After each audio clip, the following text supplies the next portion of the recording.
হরে কৃষ্ণ হরে কৃষ্ণ কৃষ্ণ কৃষ্ণ হরে হরে।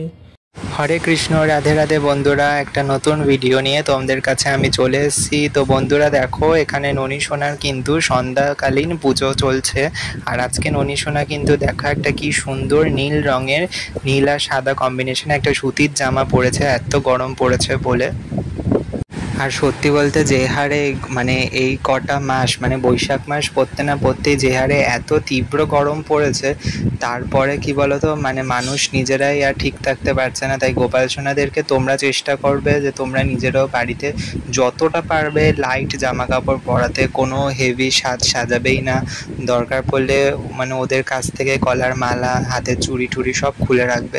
কারণ এই গরমে তোমরা যদি গোপাল সোনাদের গায়ে মালা, চুড়ি, তারপর তার সাথে তোমরা দেখো ফুল দাও, সমস্ত কিছুই দাও, তাই না? এত কিছু জামা কাপড় পরে গোপাল সোনাদেরও নিশ্চয়ই গরমে আরও গরম লাগবে।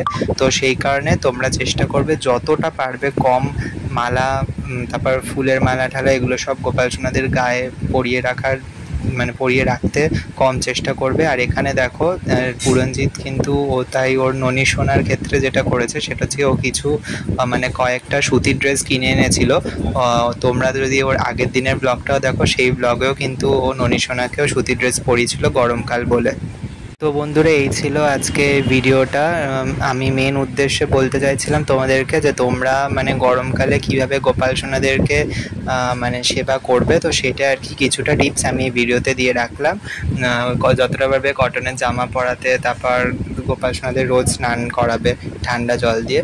তো এই আর কি কিছু টিপস। তো তোমরা দেখলেও ওর গোপাল সোনাকে ও কীভাবে কী সেবা দিল না দিল, সন্ধ্যা দিল, আর বৃন্দা দেবীকেও কীভাবে ও আরতি করে নিল। তো আজকের ভিডিওটা এখানেই রাখছি, দেখা হচ্ছে আরেকটি ভিডিওতে। রাধে রাধে বন্ধুরা।